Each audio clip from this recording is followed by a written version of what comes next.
Assalamualaikum warahmatullahi wabarakatuh. Perkenalkan, nama saya Muhammad Yusuf Agus Rapli dari kelas 1 Teknik Mesin A.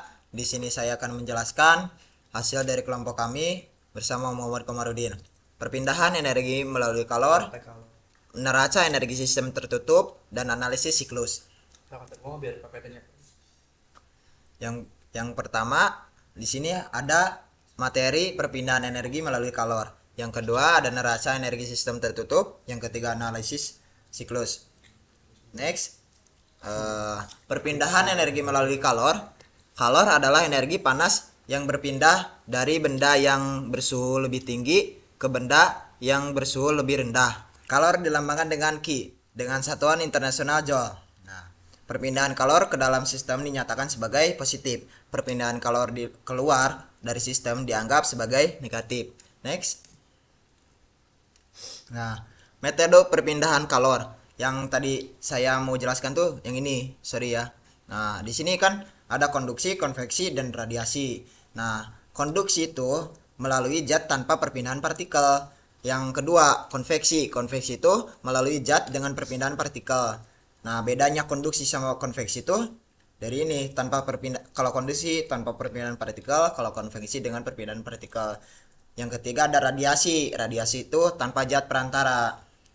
Kita next. Di sini ada konduksi, yaitu proses perpindahan kalor yang terjadi pada suatu zat tanpa disertai perpindahan partikel-partikel dari zat tersebut. Jadi disertai perpindahan partikel-partikel dari zat tersebut. Umumnya terjadi pada zat padat, terutama yang bersifat konduktor. Konduksi atau kita bisa sebut dengan penghantar. Jadi dia mengalir dari ujung satu ke ujung yang lainnya. Tapi ada penghantarnya. Jadi contoh yaitu seperti sebuah logam yang sisi sini kita panaskan, nanti dia mengalirkan kalor menuju ke bagian dingin. Intinya adalah penghantar. Jadi contohnya tuh benda yang terbuat dari logam akan terasa hangat ketika dipanaskan, seperti gambar di samping, sebuah penggaris besi yang dipanaskan dengan lilin api. Jadi penghantar kalornya tuh dari lilin ini mengantarkan kalor panas ke penggaris besi. Yang kedua, knalpot motor menjadi panas saat mesin dihidupkan. Sudah jelaskan, knalpot motor kan nyambung ke mesin. Jadi penghantar panasnya tuh dari mesin ke knalpotnya langsung. Jadi menghantarkan panas. Tutup panci menjadi panas saat dipakai untuk menutup rebusan air. Si tutup pancinya ini menjadi panas disebabkan ada penghantar kalor dari saat dipakai untuk menutup rebusan air. Next. Persamaan lajur kalor konduksi. Laju perpindahan kalor konduksi dihitung berdasarkan hukum Fourier, yaitu dengan rumus Q sama dengan min kali A min K kali A dt per dx. Q-nya tuh dt kalor. K-nya tuh konduktivitas termal. A-nya tuh luasan penampang. dt-nya tuh perbedaan suhu antara dua titik. dx-nya tuh adalah jarak antara kedua titik. Tanda minus konsekuensi bahwa panas berpindah dari temperatur tinggi ke lebih rendah. Next. Yang kedua adalah konveksi. Proses perpindahan kalor yang terjadi pada suatu zat dengan disertai perpindahan partikel-partikel dari zat tersebut. Kalau tadi konduksi adalah tanpa ada perpindahan partikel-partikel dari zat. Kalau konveksi ada disertai dengan perpindahan partikel-partikel dari zat.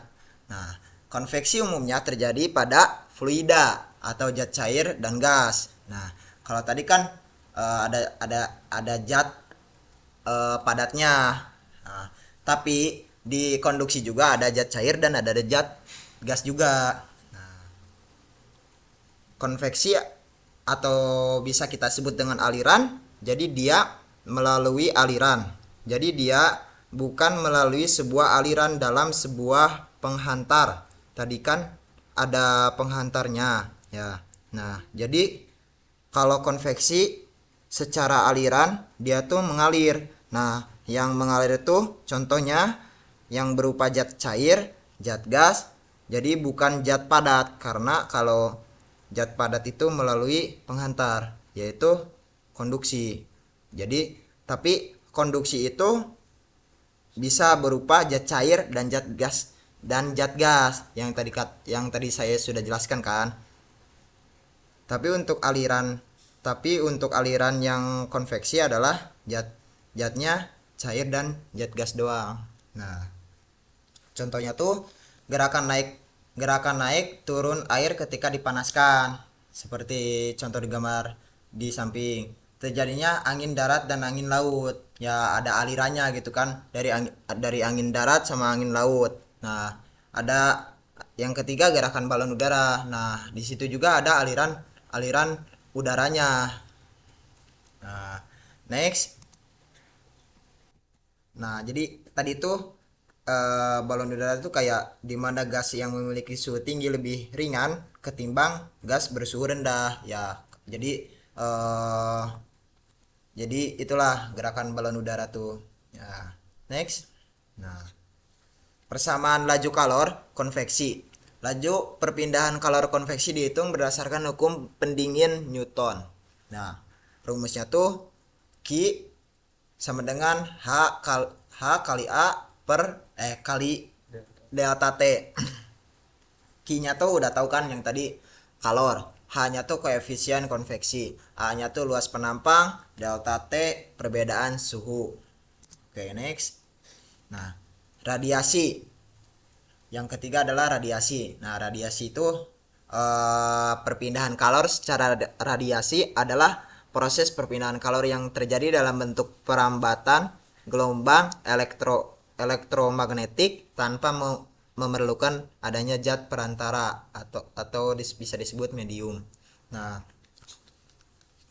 radiasi itu adalah kan pancaran ya, pancaran melalui sebuah gelombang elektromagnetik. Pada umumnya sih panas sinar matahari kalau radiasi itu. Jadi pancaran atau perpindahan kalor yaitu tidak perlu sebuah medium seperti zat padat, zat cair, zat gas. Jadi tak perlu ada medium atau tanpa medium gitu. Nah, jadi arti tanpa medium tuh berarti tidak ada zat perantara ya, kayak zat padat, gas atau cair. Jadi tanpa medium dia tuh.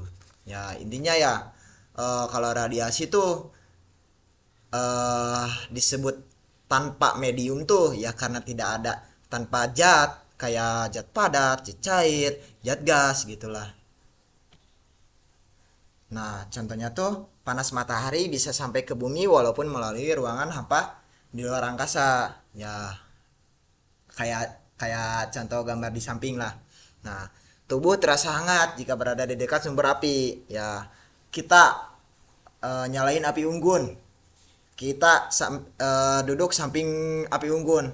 Kita akan merasa hangat. Itu pasti karena adanya radiasi panas dari lampu ketika menghangatkan telur ayam.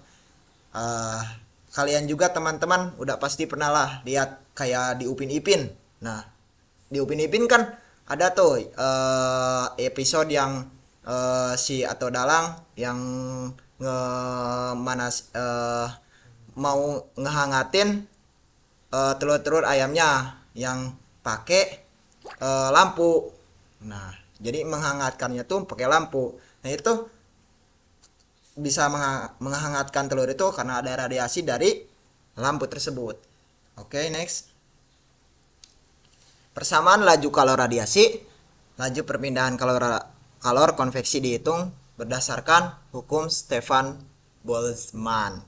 Nah, rumusnya tuh Q sama dengan epsilon kali delta kali A kali T pangkat 4. Nah, Q-nya tuh udah tahu kan? Sama kayak yang di atas kayak konveksi sama konduksi, yaitu kalor. Epsilonnya tuh koefisien emisivitas. Nah, kalau A-nya tuh luasan penampang. Kalau T suhu mutlak. Kalau delta konstantan Stefan Boltzmann. Sigma adalah konstantan Stefan Boltzmann. Sorry ya. Nah, ingat di epsilon tuh ada ketentuannya. Kalau untuk nilai 1 tuh untuk benda hitam yang sempurna. Kalau 0 untuk benda putih yang sempurna. Paham kan teman-teman? Oke. Kalau sudah paham, kita lanjut lagi. Next. Nah, kita lanjut ke contoh soal. Nah, yang pertama, sebuah chip silikon berukuran sisi 5 mm dan tebal 1 mm ditempelkan pada lempeng keramik pada keadaan tunak chip tersebut menerima input daya listrik sebesar 0,225 watt. Permukaan atas chip dihembus dengan media pendingin bertemperatur 20. Koefisien perpindahan kalor konveksi antara chip dengan media pendingin adalah 150 W per M kuadrat kali K. Jika perpindahan kalor konduksi antara chip dan lempeng keramik diabaikan, tentukan temperatur permukaan chip dalam derajat Celcius. Nah, bisa dilihat ya gambar tersebut. Ada kita next untuk menjawabnya. Nah, di sini kan, di sini kan penyelesaian. Nah, kita harus ketahui dulu apa yang ada dalam soal itu. Nah, ketahui W-nya tuh adalah min 0,022,5 watt. Kenapa jadi min? Ya emang di soalnya ini min. Tuh. Nah, H-nya tuh 150 W per M kuadrat kali K. Nah, si H-nya tuh koefisiennya ya 150 ya. Nah, A-nya tuh luas penampang sama dengan 25 kali 10 pangkat min 6 meter kuadrat. Kenapa luas penampangnya 25? Dikarenakan udah kelihatan ya dari gambar sini lebar panjangnya 5. Jadi 5 kali 5 25. Nah, TF-nya tuh suhu pertama. Nah, suhu pertamanya tuh 20 derajat Celcius. Dikonversiin ke Kelvin. Nah, konversiin ke Kelvin tuh yaitu hasilnya 293. Nah, kan yang ditanyakannya TB, suhu yang kedua. Berapa? Mari kita jawab. Nah, Q sama dengan min H kali A kali TB min TF. Nah, W sama dengan min H kali A kali TB min TF. Nah, kenapa dari Q menjadi W? Karena itu senilai atau serupa. Ya senilai Q sama W itu senilai gitu. Ya karena dialirin jadi listrik, jadi watt gitu. Nah, W sama dengan min H kali kali A kali TB plus H kali A kali TF. Nah, kenapa di sini jadi plus? Karena di sini min sama min, jadi plus ke bawahnya. Nah, ke bawah lanjut. Nah, sekarang jadi pindah ruas lagi. Si W-nya pindahin ke kanan, si TB-nya turun. Nah, karena yang ditanyakannya kan di sini adalah suhu yang kedua, yaitu TB.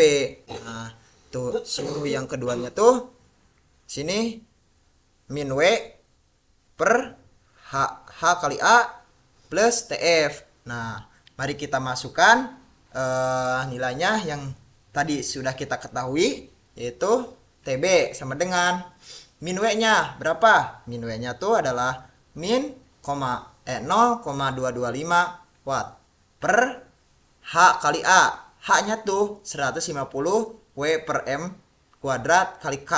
Nah, si A-nya tuh 25 kali 10 kali 10 pangkat min 6 meter kuadrat. Si TF-nya tuh suhu yang pertamanya tuh kan udah tahu di sini juga. Yang diketahuinya adalah 293 Kelvin. Nah, kita jumlahkan dengan hasil 353 Kelvin, atau bisa senilai dengan 80 derajat Celcius.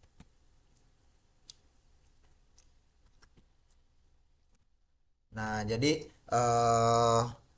kenapa di sini ada 353 Kelvin? Karena ya kalau jumlahnya tuh kalau di Kelvinin tuh emang 353 Kelvin. Tapi kalau karena kita yang ditanyakannya dengan satuan derajat Celcius, maka 80 derajat Celcius. Kita next. Nah, ke contoh yang kedua, yaitu kawat filamen lampu pijar memiliki luas penampang 30 mm kuadrat dan suhu 437 derajat Celcius. Jika kawat filamen dianggap benda hitam sempurna, hitung radiasi kalor oleh kawat. Nah, kita ketahui dulu apa yang harus kita cari. Nah, ketahui A-nya tuh 30 mm kuadrat. Dikonversiin ke meter kuadrat. Nah, jadi 30 kali 10 kali 10 pangkat min 6 meter kuadrat. Kalau T-nya 437 derajat Celcius. Udah ada kan dari soalnya juga. Nah, kita tambahkan atau konversiin ke Kelvin dengan ditambahkan 273 Kelvin sama dengan 710 Kelvin. Di mana 273 Kelvin tuh karena itu udah ada ketentuannya dari sana. Nah, lanjut. Epsilonnya tuh 1. Nah, karena nih, kenapa kalau ada yang nanya kenapa ini epsilonnya 1? Karena dianggap benda hitam yang sempurna. Yang tadi saya jelasin kan, yang awal nih. Ntar. Nah, kenapa epsilonnya 1 tadi?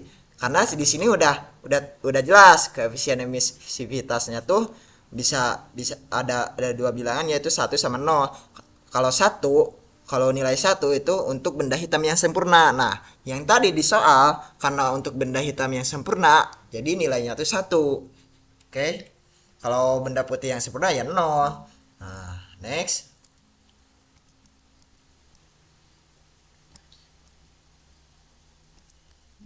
Nah,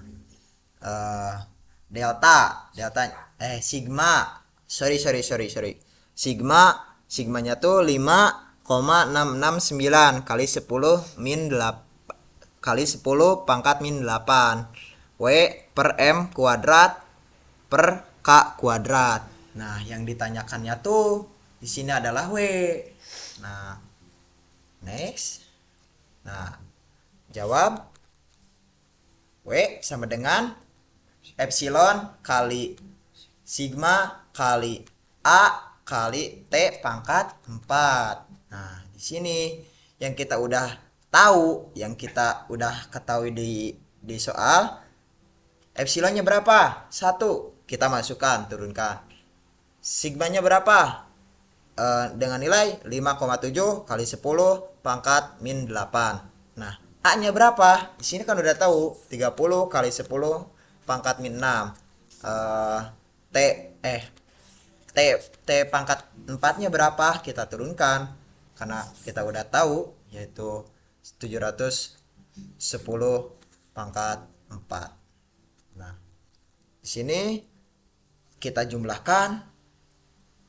Nah, jumlahnya tuh W sama dengan 0,43 watt sama dengan 0,43 joule per second. Bisa senilai lah dengan joule per second. Ya, di sini saya Muhammad Komarudin akan membahas tentang neraca energi sistem tertutup. Neraca energi sistem tertutup itu sendiri adalah persamaan matematis yang menyatakan hubungan antara energi masuk dan energi keluar suatu sistem yang berdasarkan pada satuan waktu operasi.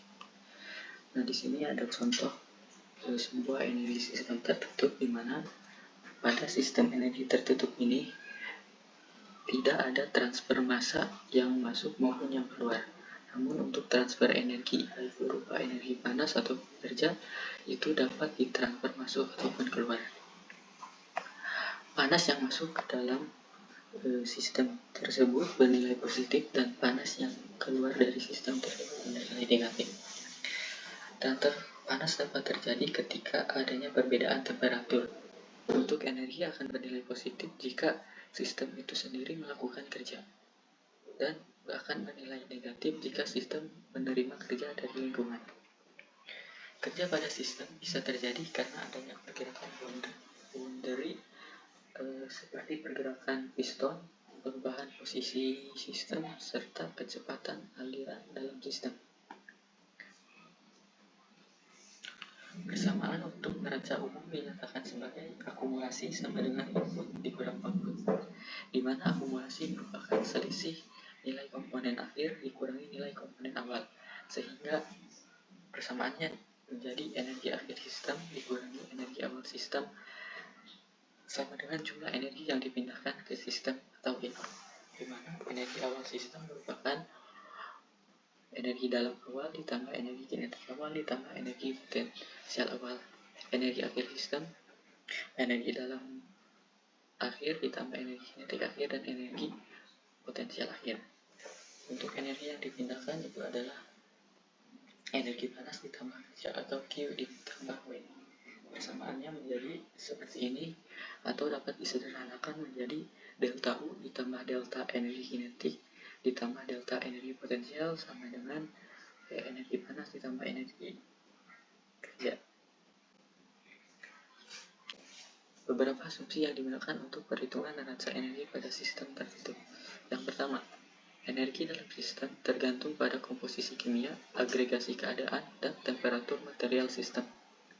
Bersifat independen terhadap tekanan untuk gas ideal. Hampir sama untuk komponen cairan dan padat. Bila tidak terdapat perubahan pada temperatur, massa atau komposisi kimia pada proses, maka energi dalamnya sama dengan nol, atau perubahan energi dalamnya sama dengan nol. Yang kedua, jika sistem dan lingkungan berada pada level temperatur yang sama, maka energi panasnya sama dengan nol atau Q sama dengan nol, sistem adiabatis. Yang ketiga, jika tidak ada perpindahan sistem secara keseluruhan, maka kerja sama dengan nol. Yang keempat, jika terjadi perubahan energi potensial, di mana terjadi perubahan posisi ketinggian sistem terhadap perubahan referensi, maka nilai delta energi potensial harus dimasukkan ke dalam perhitungan neraca energi. Kemudian ada contoh soal di mana ada sebuah tangki yang tertutup, kemudian isi air 20 kg dengan temperatur awal 20 derajat Celcius. Air tersebut kemudian diaduk menggunakan sebuah pengaduk dan memberikan kerja 0,25 kW. Berapakah temperatur air di dalam tangki? Ini ilustrasi gambarnya. Kita tulis diketahuinya masanya 20 kg, temperatur awalnya 20 derajat Celcius, W-nya sama dengan 0,25 kW. Ditanya temperatur akhirnya. Jawab kita menggunakan rumus yang tadi, delta U ditambah delta energi kinetik ditambah delta energi potensial sama dengan Q ditambah W. Delta U ditambah delta energi kinetik dan energi potensial serta Q-nya itu 0 ditambah W, sehingga rumusnya menjadi W sama dengan delta U atau sama dengan delta H dikurang PV sama dengan delta H min PV. Kemudian PV ini tekanan, PV ini volume, perubahan volume, kemudian dapat kita coret keduanya sehingga hasil akhirnya W sama dengan delta U sama dengan H atau sama dengan M kali CP dikali delta T. Kemudian kita masukkan W nya itu 0,25, M nya sama dengan M nya itu 20 ditambah CP nya itu 4,178. CP ini merupakan banyaknya panas yang dibutuhkan untuk menaikkan suhu setiap satuan massa. Kemudian delta T sama dengan 20 kali 4,178 dikali 0,25. Delta T hasilnya 20,875. Sehingga suhu akhirnya 40,875 derajat Celcius. Tipe ini didapatkan dari T1 ditambah hasil tadi. Selanjutnya ada bentuk neraca energi. Persamaan untuk laju perubahan energi rata-rata dalam bentuk laju rata-rata perpindahan energi kalor dan kerja untuk interval waktu delta T adalah seperti rumus ini, di mana delta E per delta T itu merupakan laju perubahan energi yang terdapat dalam sistem pada periode waktu tertentu, sama dengan Q per delta T. Q itu laju pertambahan energi ke dalam sistem melalui perpindahan kalor pada waktu T dikurang W per delta T, yaitu laju neto pelepasan energi keluar sistem melalui kerja pada waktu T. Sehingga bentuk laju neraca energi sesaatnya adalah dE per dt sama dengan Q min W. Atau bisa dituliskan dalam bentuk lain, kita masukkan rumus yang sebelumnya menjadi D energi kinetik per dt ditambah D energi potensial per dt ditambah D energi dalam per dt sama dengan Q min W. Nah, ini pada masalah ini ada contoh tiga alternatif sebuah sistem berupa bejana kokoh yang diinsulasi dengan baik berisi sejumlah gas atau cairan. Pada gambar ini, pada gambar A ini, sistem adalah gas itu sendiri, gas atau cairan itu sendiri. Ketika diberikan aliran listrik melalui pelat lempengan tembaga itu, terjadi perpindahan energi dari pelat tembaga ke gas. Karena perpindahan energi ini terjadi akibat adanya temperatur antara pelat dan gas, maka dapat diperlukan perpindahan kalor. Artinya, temperatur pada pelat ini lebih tinggi dibandingkan temperatur pada gas di dalamnya. Kemudian pada gambar yang kedua, daerah batas diperluas sehingga juga melingkupi pelat tembaga. Yang pertama, batas sistemnya itu hanya berupa pada kotak area dalam saja. Kemudian batas sistemnya itu diperbesar sehingga lempengan tembaganya itu termasuk ke sistemnya itu sendiri. Sesuai definisi kerja termodinamika, maka perpindahan energi yang terjadi ketika aliran listrik melalui daerah batas-batas sistem ini dapat dikeluarkan sebagai kerja. Sehingga energi panasnya itu sama dengan 0. Kalau yang pertama, kerjanya itu sama dengan 0, sekarang energi kerjanya sama dengan 0. Kemudian pada gambar yang ketiga, daerah batas diperluas sehingga tidak terjadi perpindahan energi, baik dalam bentuk kalor maupun kerja. Daerah batas sistemnya diperluas dari yang sebelumnya sehingga Q sama dengan 0 dan W nya itu sama dengan 0.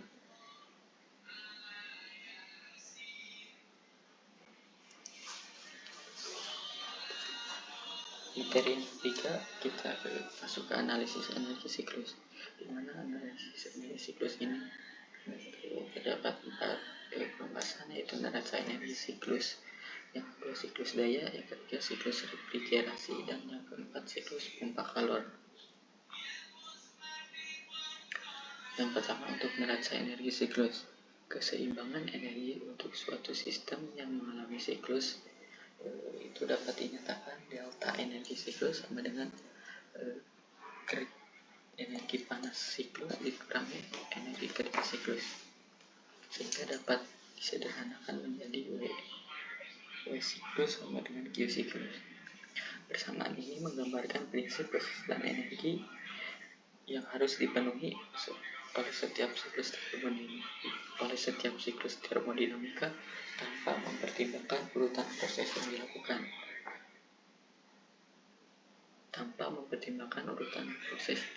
Sistem dalam siklusnya atau sifat zat yang mengusut siklus tersebut. Yang selanjutnya adalah siklus daya.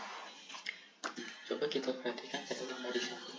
Siklus daya ini berasal dari benda panas atau dari lingkungan panas ke sistem, kemudian dari sistem keluar ke benda dingin.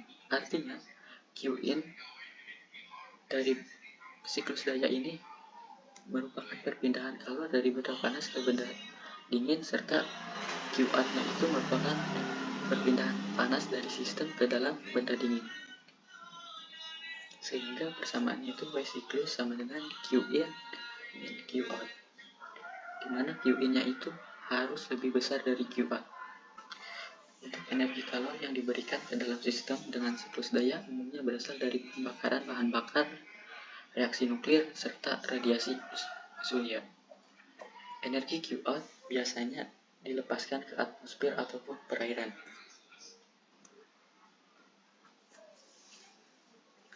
Nah, untuk kinerja sistem dengan siklus daya dapat ditentukan berdasarkan besarnya energi kalor masuk atau Qin yang dikonversi menjadi keluaran berupa kerja neto. Y siklus besarnya konversi energi dari kalor menjadi kerja diberikan sebagai suatu rasio yang umumnya dikenal sebagai efisiensi termal. Di mana efisiensi termal sama dengan Y siklus sama dengan Qin, di mana Y siklusnya itu Qin sama dengan Qout, sehingga dapat disederhanakan menjadi 1/Qout per Qin. Energi bersifat kekal, maka nilai efisiensi termal tidak akan lebih besar dari 100%. Efisiensi termal setiap daya selalu lebih kecil dari 1. Artinya, tidak semua energi kalor yang ditambahkan ke dalam sistem dikonversi menjadi kerja. Sebagian dibuang ke benda dingin dengan adanya perpindahan kalor. Yang selanjutnya adalah siklus refrigerasi. Nah, siklus refrigerasi ini merupakan kebalikan dari siklus daya tadi, di mana Qin-nya itu dari benda dingin ke sistem dan Qout-nya itu dari sistem ke benda panas. Sehingga di persamaannya itu Y siklus sama dengan Qout dikurang Qin, di mana Qout-nya itu harus lebih besar dari Qin. Tujuan adanya siklus refrigerasi adalah untuk mempertahankan temperatur rumah di bawah temperatur sekitarnya. Untuk refrigerator rumah, Qout dilepaskan ke ruangan di mana refrigerator berada. Y siklus diberikan dalam bentuk energi listrik yang menggerakkan motor listrik refrigerator.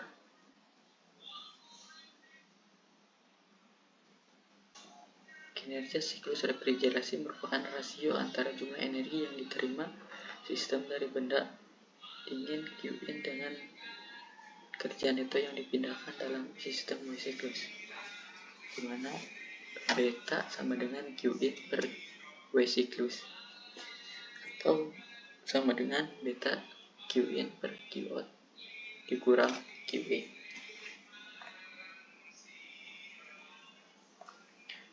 Yang selanjutnya siklus pompa kalor. Siklus pompa kalor ini sama dengan siklus refrigerator, di mana Qin-nya itu perpindahan kalor dari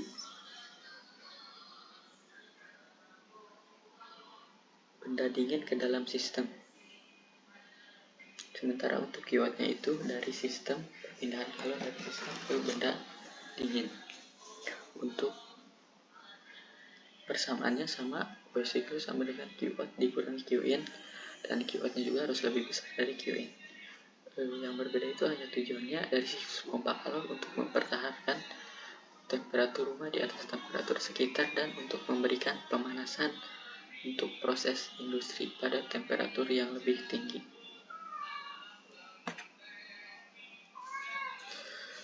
Selanjutnya ada siklus pompa kalor. Kinerja pompa kalor merupakan rasio antara jumlah energi yang dilepas dari sistem benda panas. Q out dengan kerja neto yang dipindahkan dalam sistem W siklus.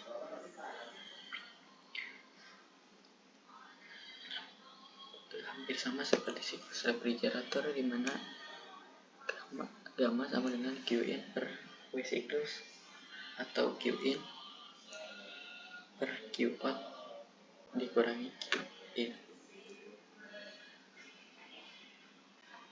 Demikian yang dapat saya sampaikan, kurang dan lebihnya saya mohon maaf. Terima kasih. Wassalamualaikum warahmatullahi wabarakatuh.